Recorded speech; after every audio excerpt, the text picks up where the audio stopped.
जिला प्रशासन और सिविल सर्जन के मनमाने और अहंकारपूर्ण व्यवहार के कारण अधिवक्ता समुदाय विवश होकर अपने कार्यों से आगे भी विरक्त रहने का निर्णय लिया है, क्योंकि कल एसडीओ महोदय और डीएसपी महोदय अपने आप को जिला प्रशासन के प्रतिनिधि के रूप में हमारे बार सेशन में उपस्थित हुए थे और मीडिया के सामने और अधिवक्ताओं के समक्ष उन्होंने स्वीकार किया था कि रात के अंधेरे में सिविल सर्जन के द्वारा जो रास्ता को बंद किया गया अधिवक्ता समुदाय का, वो कार्य गलत था उसका, और हम लोग उस दीवार को तोड़वा करके वहाँ पर जहाँ तक सुरक्षा की बात है तो गेट का इश्यूज गेट हम लोग लगाएंगे।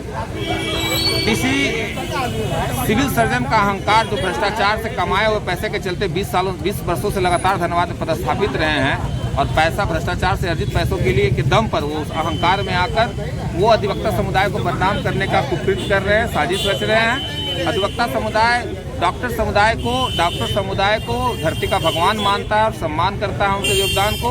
पैरामेडिकल स्टाफ, नर्सिंग स्टाफ सभी का सम्मान अधिवक्ता समुदाय के नज़र में, लेकिन ये डॉक्टर के रूप में सिविल सर्जन नहीं है। ये अहंकारी मानसिकता के साथ विद्वेष पूर्वक अधिवक्ता समुदाय को आंदोलित करने पर विवश किया है। उसके अहंकार के विरुद्ध हमारी लड़ाई है। ये सिविल सर्जन के बारे में अधिवक्ता समुदाय ने आरटीआई के माध्यम से उसके जो कुकृत्य है कि किस परिस्थितियों में धनबाद में लगातार 20 वर्षों से पदस्थापित रहा है और उसका कंडक्ट जो है ऐसे भी ड्यूबियस रहा है, उसके बारे में हम लोग अपने स्तर से पता करवा रहे हैं। उसके आय से अधिक संपत्ति, बेनामी संपत्ति जो अर्जित कर रहा है उसको भी आरटीआई के माध्यम से लोग जमा कर रहे हैं और उसके विरुद्ध में न्यायिक प्रक्रिया की लड़ाई लड़ी जाएगी, क्योंकि ये अहंकार के विरुद्ध अधिवक्ता समुदाय को आंदोलित करने का काम किया है। कल एक मीडिया वाइट में उनका जो शब्द की मर्यादा थी, सीएस साहब डॉक्टर हैं और हमको लग रहा है कि अपना मेडिकल की पढ़ाई भूल करके एडमिनिस्ट्रेटिव एटीट्यूड में आ गए हैं पैसों के दम पर।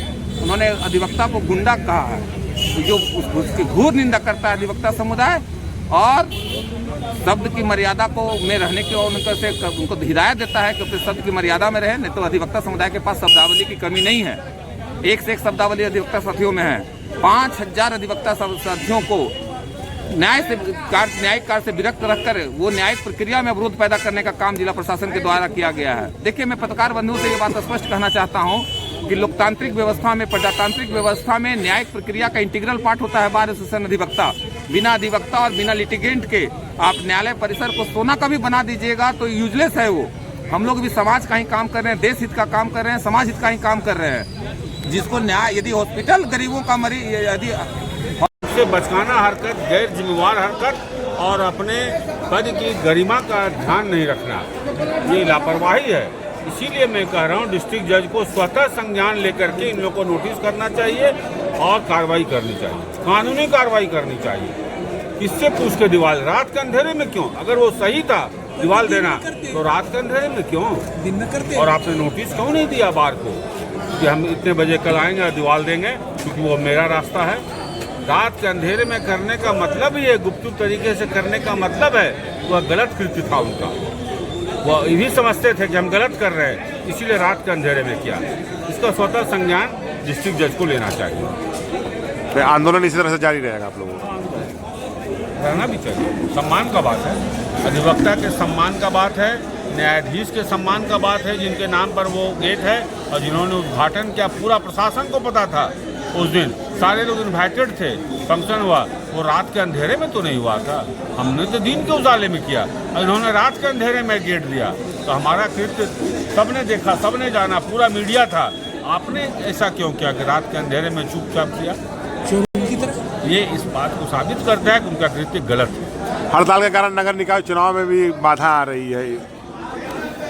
बहुत तरह का काम भारत है जो न्यायालय के माध्यम से अधिवक्ताओं के द्वारा होता है। नॉमिनेशन में बहुत से ऐसे लोग रहेंगे, कम पढ़े लिखे रहेंगे, उनको जानकारी का अभाव में अगर सही नॉमिनेशन नहीं भरेंगे उनका रद्द हो जाएगा, तो उनको कितना बड़ा नुकसान होगा। मौलिक अधिकार से वंचित हो जाएंगे। चुनाव लड़ने का जो अधिकार है उनका, और उसका जिम्मेवार कौन? प्रशासन।